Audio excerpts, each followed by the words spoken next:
Thanks a lot. And I'll steal Amanda's thunder. So the other two questions that Amanda was going to ask are related to our sector, our industry, the food and agribusiness sectors. And the first one was, what's between Canada, US, and Mexico? How many people do these industries employ? I don't know if anyone maybe can shout out a guess in terms of the number of people that any business that is related to the food sector. What's the total aggregate employment in the sector? One guess? 10 million? 20? And you'll be surprised that the number is actually over 30 million.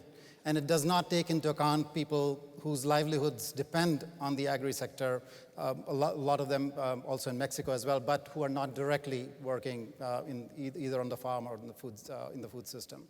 And the other question that was on the list was, what's the overall revenue in the sector, in the food and agribusiness sector, if you look at Canada, US, and Mexico? Any guesses?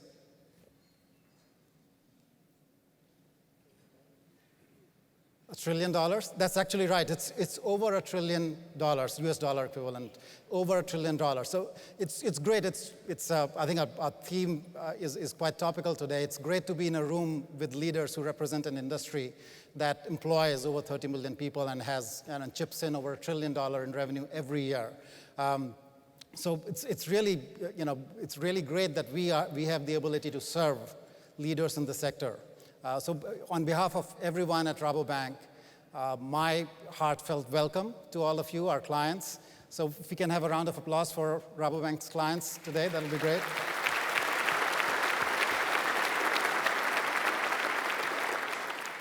The one other thing that's great about today is that you probably haven't noticed, but if you look up close to the ceiling over there, you see a sign of 35 years. So this is the 35th anniversary for Rabobank starting its business in the US. In 1981, Rabobank opened its New York branch. And of course, a lot of things have changed since then. But the one thing that hasn't changed is Rabobank's commitments to its clients. And as a mark of that commitment, today in the room, we have a lot of senior representatives from our global organization as well.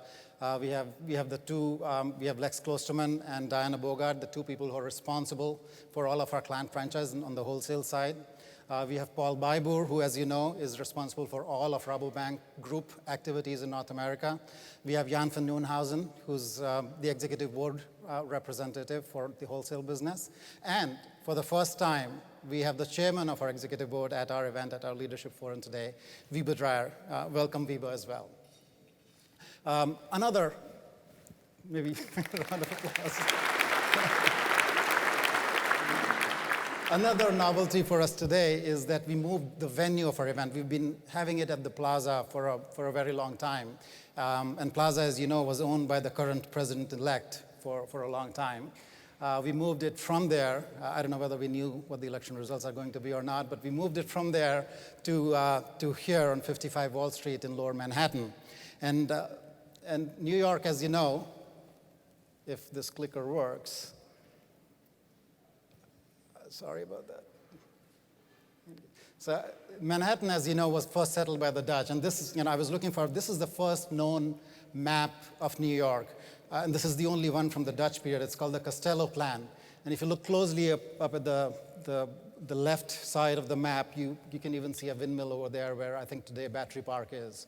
But I would like to draw your attention to the feature on the extreme right-hand side of the map. That straight line that you see running across on the right-hand side, that's the feature that gives this street its name, the Wall. And like the Wall that has been in the news for the last few months, this one was built to keep people out, in this case, Native Americans. But since then, the history of this city, of this street, has made New York City symbolic more of inviting people in than keeping them out. We are here on 55 Wall Street. As I said, that's the third block from the top next to the Wall. And this very address housed a number of institutions. It housed the New York Merchants Exchange, New York Stock Exchange for a while before it moved from down under the buttonwood tree to Exchange Place, the US Customs House. And if you think about it, the three institutions that I mentioned were a critical part of a financial system that was created centuries ago by an immigrant, Alexander Hamilton. Hamilton, as the first Secretary of Treasury, he was very keen on having the US economy be driven by commerce and manufacturing. So he consolidated state debt under the federal government. He actually started what should be recognized as the first central bank, and also provided for a number of incentives and tariffs to help formation of American corporations that can serve local needs. So that's 55 Wall Street. All of that happened here at this address. And if you look further up, the second block from the top, at the corner there is the Federal Hall. You may have walked by there today, this morning, in coming to this venue. That's where the first US Congress met. The first thing that they did was to count the votes to elect George Washington, the President of America. And he was inaugurated in the balcony of that building where his statue stands today. And the second thing that they did was to introduce the Bill of Rights. So instead of keeping people out, the history of protection of individuals' rights and opportunities, the history of supporting commerce, is what is more symbolic of this city than what this wall was built for. And since then, so much so that over a third of the population of New York today is either foreign-born or immigrant. 9 out of every 10 cab drivers, dishwashers, tile setters, garment workers are immigrants, as are some bankers. And if you look at, go further a few blocks on the west side here, we have the 9/11 memorial. Every 1 in 5 persons that died in those attacks was an immigrant. So clearly, New York has been a city of immigrants, continues to be a city of immigrants, but it has also, along the way, provided a number of stories of inspirational leadership. One of those stories was about a plane landing on the Hudson, and that's why the topic that we have chosen for today is inspiring leadership. So as in past years, what I will do today is I will take a random walk through history and geography and look for stories of inspiring leadership in business. We'll do a bit of a review of how our businesses have done, in a financial review in the last year in that context. And then hopefully we'll find some inspiration along the way so that we can go back and maybe feel better about a business. I don't know what the actual answers for that first question that Amanda asked were, but I hope we can leave this room a bit more confident about our ability to make those social contributions than when we came in. So in terms of, if you think about inspiring leadership in business, what kind of names come to your mind? Any particular first reactions? I was expected to hear Steve Jobs. I mean, Steve Jobs, Bill Gates. I think those are the obvious names that people can think of. The picture that came up earlier, the one person that I've been personally very inspired by is Andy Grove. He passed away earlier this year. He was of course one of the founders of Intel. When he joined in his first year at Intel, the revenues were $2,600. When he retired, they were over $20 billion. Andy came to the US, to New York, from Hungary in 1957, escaping a totalitarian regime there. And after he came, after a bit of higher education, he went over and started at Intel with his 2 co-founders, uncertain of even being able to provide for his family.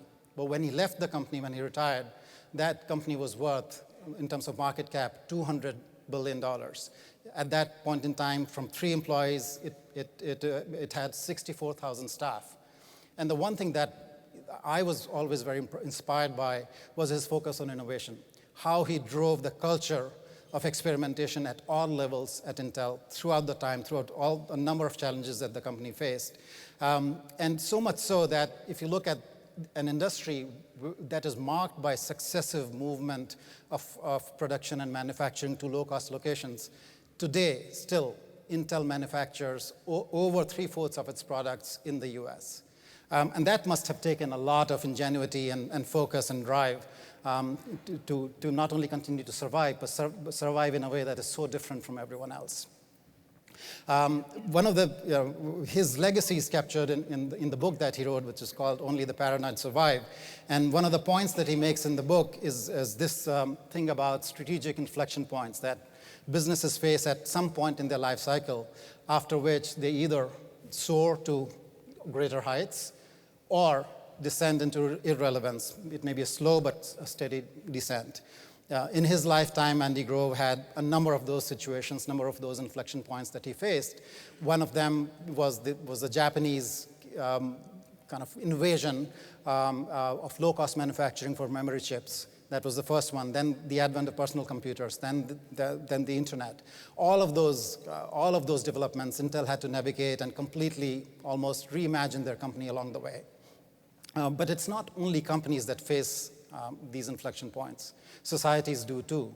And if I give you an example of a number of factors facing a particular society, that could be those inflection points.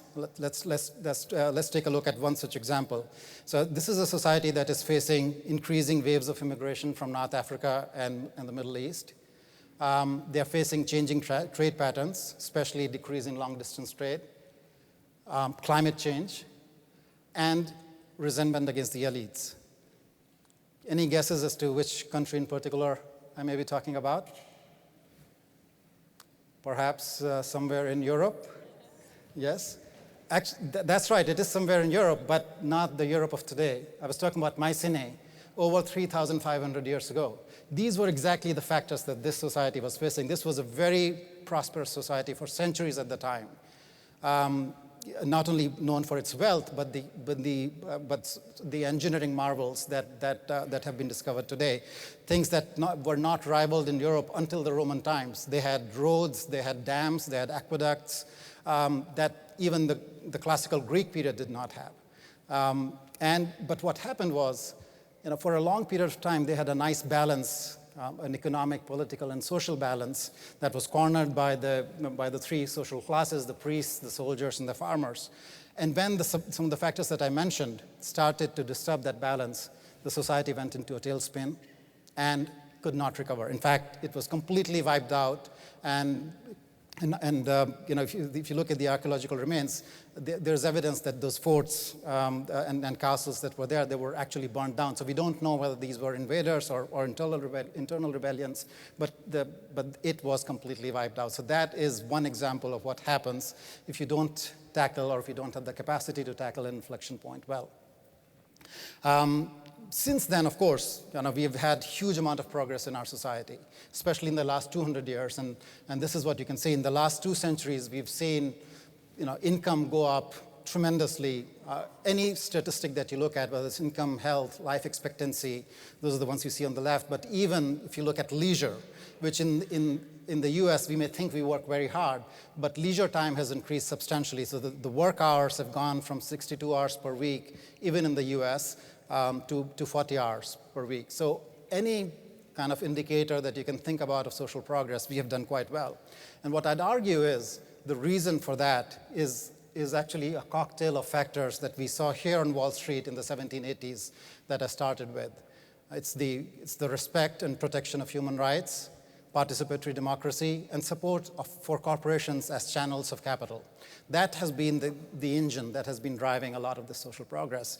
And usually when you think about social progress, it starts with an individual having an idea, a dream, a vision, and then gathering a team around it, and a team that is similarly inspired by that idea. That team normally, usually organizes itself into a corporate form to attract capital. It attracts capital, brings that dream, vision, and translates that into a product or service, brings that to the society at large. And then if that product or service is indeed of high utility, it creates a whole industry around it, and then we have a positively reinforcing cycle.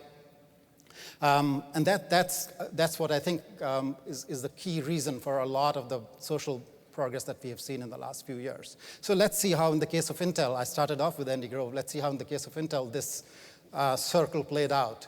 So here is another picture. Here we have Andy Grove with 2 of his co-founders, Bob Noyce and Gordon Moore. They started Intel with a vision that putting more transistors on a silicon chip is going to be very useful in the emerging computing industry. Of course, Gordon Moore there on the very right is famous for articulating Moore's law, which says that the number of transistors on a chip doubles every couple of years and the cost halves every couple of years. And that's the famous hockey stick graph that we all know, we are quite familiar with. And so here's the actual chart, the way it has played out in life. When Gordon Moore articulated his idea, he had very little data. It was more of a conjecture, much less than a law. But that conjecture became a vision for Intel. And every time when it seemed like you could physically not put more transistors on that chip, someone at Intel came up with a breakthrough, and the law continues. Whether it was improvements in the substrate materials that they were using, increasing the surface area, using multiple cores, using better etching technology. Every year, I think, since the late 70s, there were predictions of the demise of Moore's law, but it continues to be true, although precariously true, still today. And to give you an idea, if you want to visualize what this means, if you think about it, I asked the venue organizers, if we have people in every nook and cranny of this venue and completely pack it with people, this will hold about 2,300 people. That's the 1971, that's the first chip that you see there. That's how many transistors it had. Now imagine this very same room having the whole population of the Earth, and not only the population of the Earth today, but the population that we expect in 2050, 10 billion. Imagine 10 billion people packed into this room. That's the top right-hand corner. That's the transistor that we have today. That's the microprocessor that we have today. So this is one of the most amazing achievements of science and technology. And it started off as a conjecture, as a vision, but ultimately drove people to the kinds of achievements that I don't think they would have imagined possible unless they believed what Gordon Moore and what Intel was saying. And in the process, they have transformed several industries along. So computing was their initial target market, but they went on from there to communications, to imaging, to entertainment, to home technology, even to agriculture. And as a result, what we have today is we have a supercomputer in everyone's pocket. And we can be thankful to Moore, to Noyce, to Andy Grove and Intel for the connected and well-informed world that we take for granted today. So while this may seem exceptional, Intel definitely was an exceptional company, but it is by no means an outlier. A lot of these kinds of transformations have happened. In fact, one happened about 2 centuries ago. And that was here in this country. That was Andrew Carnegie. Carnegie, again, was an immigrant. He came from Scotland, escaping poverty there. When he came here, after a few odd jobs, he ultimately became the father of the US steel industry. Steel making at the time was a very laborious, manual batch process. Carnegie came across this Bessemer converter technology and immediately saw the scope to really scale up steel production. So he started to raise capital and started to buy and build these converters and putting them close to the coal mining areas in the US. And at the end, he ended up creating the largest steel industry in the world. And what happened was, as a result, steel production saw a very similar Moore's law hockey growth curve that we saw in the case of Intel. So what's interesting is that in 1901, when Carnegie sold his company to J.P. Morgan on this very street, the negotiations took place on 14 Wall Street, the resulting company, US Steel, was the first company in the world that had a valuation of over $1 billion. So Carnegie created the first unicorn.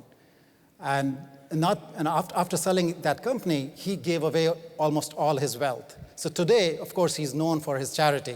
But I think what he did in terms of his corporate actions is far more influential, far more consequential for us. Because like Intel, the cheap steel that US started to produce transformed and revolutionized a lot of other industries: railroads, shipping, pipelines, bridges, everything that got America moving. And the industrial backbone that created allowed made America the superpower and allowed the US to step into 2 world wars and stop him. But not only that, I think, in my mind, the biggest achievement that he had was he created jobs, millions of jobs. He gave people livelihood, hope, aspiration, happiness. That was Middle America before it became the Rust Belt. So I do think that if you look at how people think about Carnegie today, they all think about his foundation and the good work that is happening there. But I think in the creation of Middle America and all of the rest of what came with it is far more important and I think indicates far more what business can do for society than if you look at his legacy as it is described today. So if you look at, I want to revisit that diagram that I started with, how do corporations and industry achieve, some of what we saw in the cases of Intel and Carnegie? If we kind of take away, the other factors, the start of the cycle, if you look at just corporations and the industry, there are 4 major things that they do. They provide and produce goods and services, both basic goods and services and excess goods and services. They provide employment, as I said, and that dramatically increases the number of people who can have access to property and wealth. And once that's the case, it also, both we saw in the case of technology, as we know today, but also steel making and creation of Middle America, it also defines the social structure. It not only defines the social structure, but also creates a way for people to share the benefits of that value creation. And that system has worked for a long time in various cycles. So if we were to think about, okay, how do we measure? The second part of what I was going to talk about was to see how we have done. So how do we measure corporations performing these functions? One way and to think about an elegant and a quick way of doing it, let's go back to the father of to the patron saint of capitalism, Adam Smith. In his book, The Wealth of Nations, he articulates very well that if you look at countries and businesses acting in their self-interest is the most efficient way of creating value in society. So if we take that and try to figure out, okay, how do we measure that acting in self-interest? The one thing that we can do is what is self in the case of businesses. So look at claims by shareholders. That's clearly the owners are could be argued are the self. If you look at in the recent times, equity markets have done quite well. So that part of self has done quite well. Claims on debt markets have done quite well. This is the median interest rate in G7 countries. It has never been as low as it is today. So debt burden on corporations is at an all-time low. So both corporations and debt holders have done well. But what else is this? Maybe there's more to self than equity holders and debt holders. If you look at Carnegie's Middle America, if you look at jobs, and this is the most interesting chart that I think we had. So if you look at US wages, the ratio of US wages to corporate profits, for a long period of time, they were in the band of 6 to 12%. But more recently, they have notched lower from 3 to 6%. So something has changed and is not working anymore. Moreover, if you look at the number of jobs itself, so again, going back to Carnegie's Middle America, manufacturing jobs, they have come down in the tens of millions, but there's been a decline since the 80s, but a more precipitous one since the turn of the century. And then if you look at the share of income, the graph on the right-hand side, which is the median US household income for different cohorts, the top 5% have done quite well. That income has gone up by about 55%. But if you look at not only the bottom, whether you look at 1% or 5%, but even if you look at the majority, if you look at 60% of the population has hardly seen any change in their income. So clearly, in Adam Smith's postulation, either we are not measuring the performance of business right, or the whole premise of the fact that markets and businesses acting in their self-interest is unfair because it doesn't really help a large number of people over there. And that's what we've seen in more recent times. It seems like that whole set of functions that corporations were performing is breaking down, perhaps at an inflection point. And we saw as the result of all of that on this street, the Occupy Wall Street movement, but also it's gone to occupy everything. And if we go back to Adam Smith, perhaps he was the grandfather of greed. Perhaps we are, our prophet was wrong, and we were not really organizing ourselves to do the right things. But you'll be surprised. Adam Smith wrote another book years before he wrote The Wealth of Nations. He wrote The Theory of Moral Sentiments. In that book, he argues the primacy of ethics, of empathy, and the fact that anything, when you measure whether it's countries or businesses, they are bounded by the moral sentiments. So his presumption was that acting in self-interest cannot be excessive because it is naturally bounded by moral sentiment. And that's the kind of approach we take at Rabobank when we look at evaluating businesses. Of course, we look at your capital structure, we look at your business plans and see how you're performing and what the returns are and how those returns are being distributed to shareholders and debt holders. Of course, we do that. And as you've seen in past years, we also look at, what's the middle circle over there, how businesses are investing in sustainability, whether they are investing enough in innovation, and moreover, how they are looking at developing their supply chains and suppliers. Are they preparing for all the regulatory trends that are out there? Are they preparing a pipeline for talent? And so how they are creating competitiveness for the long run. And that's the model that we've used. You're familiar with it. We've talked about it in prior years. And we look at our industry in three segments. So what we do is we look at anything that faces the consumer. That's the first thing in the center, it's consumer food sector. Anything that is upstream, we call it agribusiness. And then we look at energy as well, because we do work with a lot of energy companies, both on the trading side, but also renewable energy. So those are the three sectors we look at. I know it's a bit of a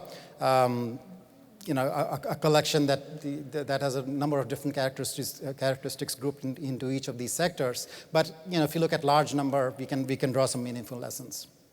So if we look at and apply this framework to see how businesses have done, the first one, let's look at the outer circle in terms of return on invested capital and how that relates to the weighted average cost of capital of our sectors.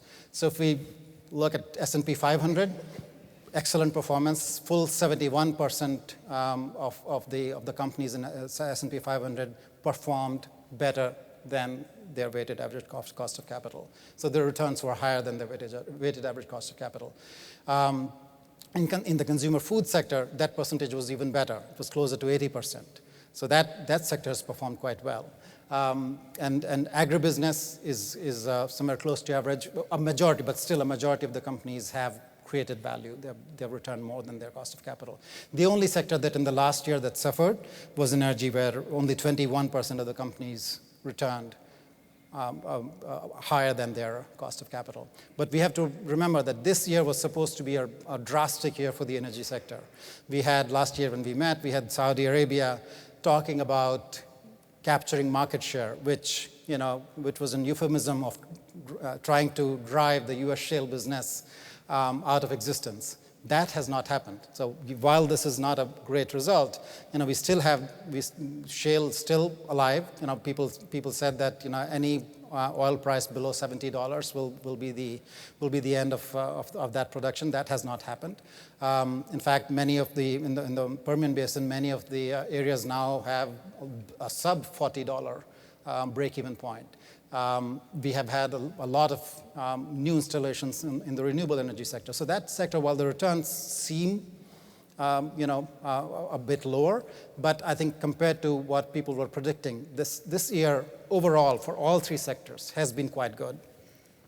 And then if we look at the sources and uses or capital allocation, it's pretty much the same story as last year. What we saw last year was that if you look at on average, if businesses had started off with $46 in the bank, They earned a few more. They earned about $44 during the year. That was cash flow from operations. And they raised about $11 net, so ending up with sources of $100. But pretty much they invested $23.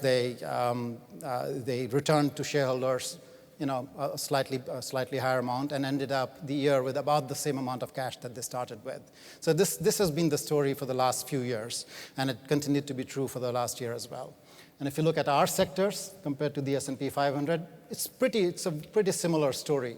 If you look at the sources from operations and financings, they were pretty much divided evenly between returning capital to shareholders and investing.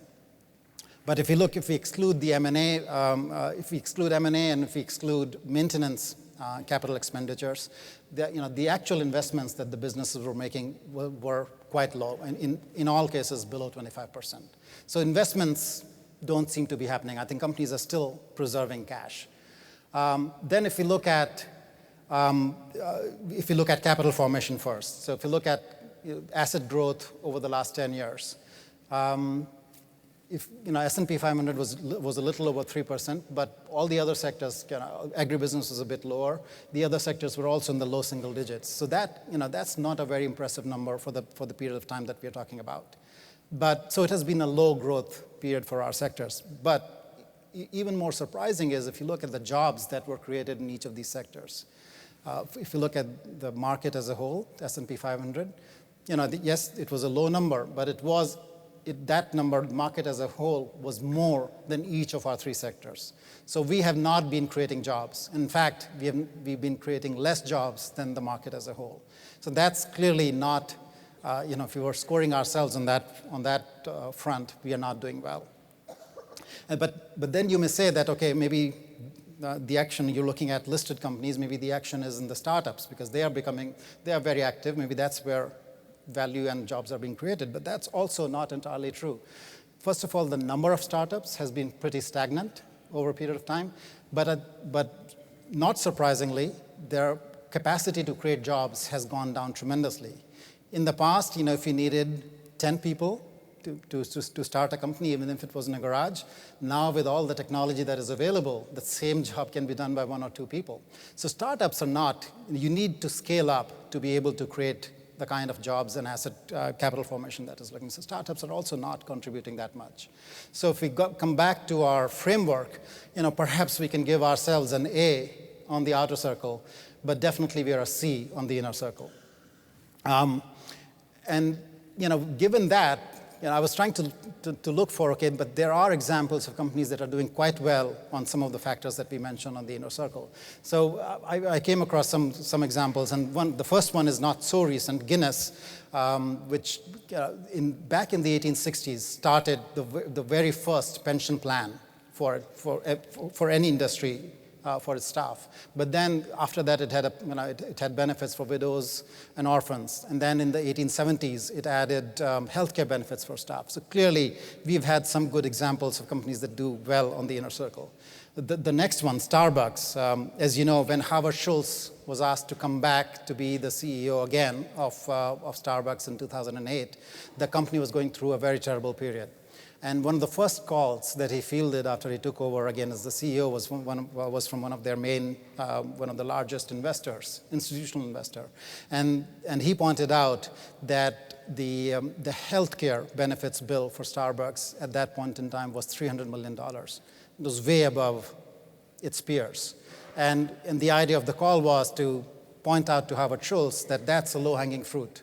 That's where you can get 150 or so $1 million if you attack that, and that'll be a quick win. But Howard Schultz not only rejected that, he did not do that. He, in fact, increased the benefits that Starbucks employees had. He offered free education, and then also a number of other things in terms of doubling ethical sourcing of coffee, and many other things, to make the biggest asset that Starbucks had, which is the baristas and the staff in the stores, to make them more productive. And we've seen what a remarkable turnaround Starbucks has had. Then the next one up on top is Hy-Vee. I'm not sure if many people here are familiar with it. It's a retail grocery chain in the Midwest, and Dave's winking at me because he knows about them. And that, like other retail grocery chains, they were facing a period where a number of their stores were having sluggish sales in the middle of the aisle categories. So instead of reducing the footprint, shutting down stores, what they did was they reimagined the real estate in their stores. They hollowed out some of those stores and started offering walk-in medical clinics, yoga and dance classes, chef training. They even offered sit-in lunches and dinners for the neighborhood, and basically made it a neighborhood destination and increased sales in those stores tremendously. So rather than shutting them down, they not only kept them open, but really made them contribute much more than they were doing earlier. And even Walmart, a company that everyone loves to hate, about a year ago announced and shocked the market by saying that they are going to spend $2.7 billion in terms of over a 2-year period to increase worker salaries and to invest in infrastructure. But I think the infrastructure spend is on top of the $2.7 billion that they announced. 2.7 was only for training and salary increases. And the first market reaction was a bit negative, but since then, in the last 1 year, the same store sales have increased, and the stock has gone from $57 to $71. So it's working for Walmart. And the last one I talked about last year, so I'm not going to talk in more detail, Mitchell Energy. That's where the shale revolution started in the US. And you remember George Mitchell, his board was asking him to shut down some of the R&D that was happening, but he went against his board because he believed that what was happening in those experiments it was going to revolutionize the industry. And we can thank him for the fact, yes, there's a lot of controversy around shale extraction. But I think the one thing we all know has worked is it's one of the biggest factors that the U.S. carbon dioxide emissions, and the U.S. is the only country that has reduced carbon dioxide emissions quite significantly in the last 5 or 6 years, and that's thanks to the low-priced shale gas that we have found. But again, if you think at what was common to some of the examples that I've just cited and the ones earlier, they all had inspirational leaders. They had leaders who had, they could imagine the future in a different way compared to, let's say, most of the people, their advisors or investors. They had leaders who had a broader vision of who they were going to serve. It included employees, it included their suppliers, it included the society at large.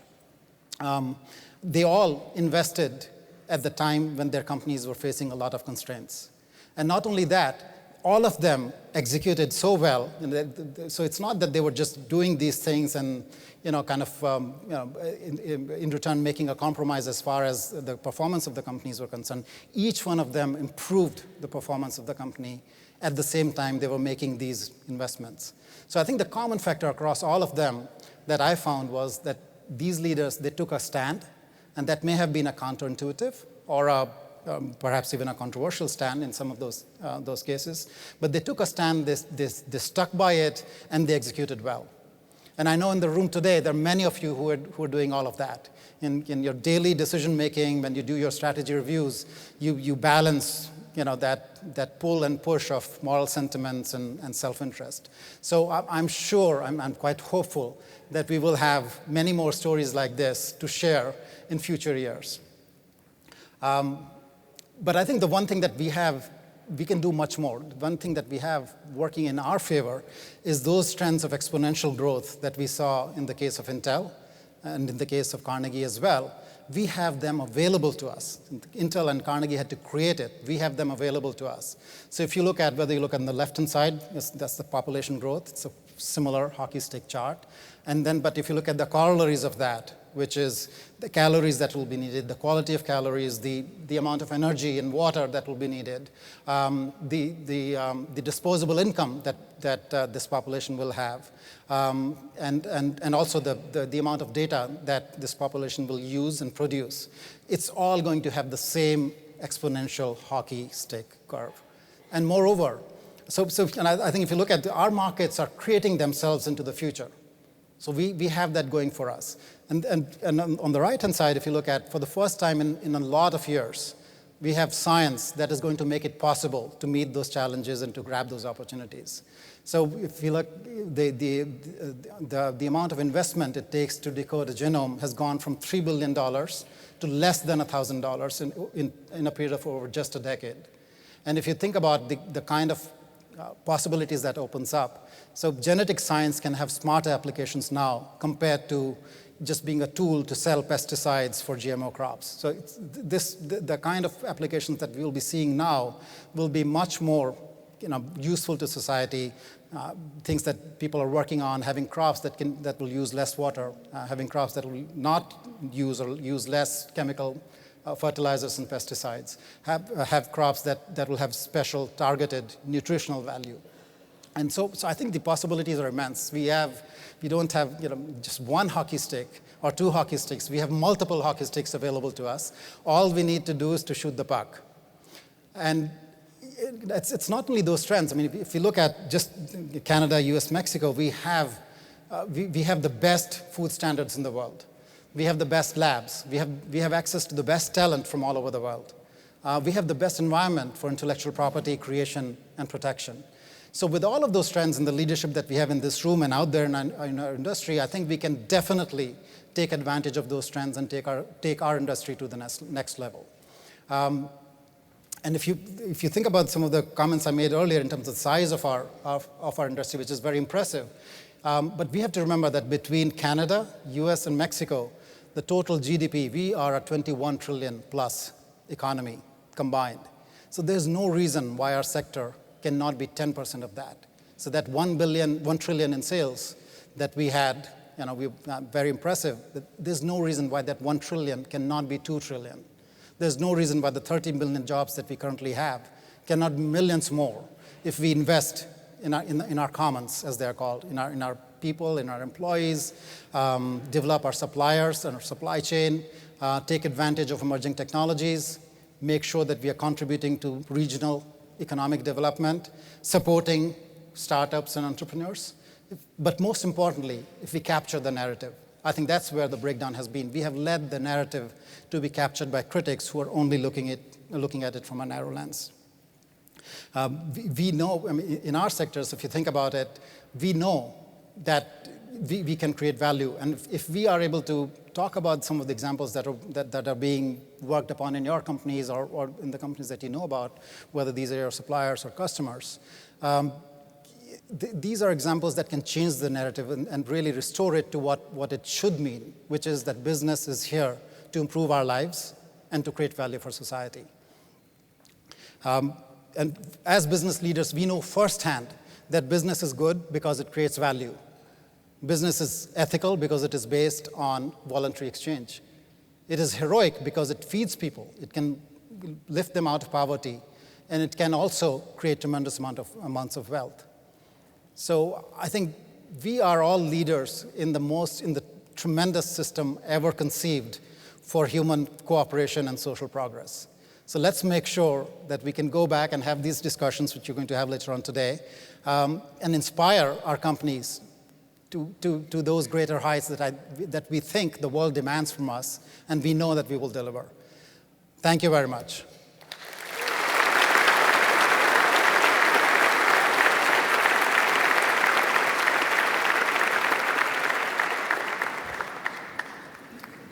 I'm here to give quiz backup.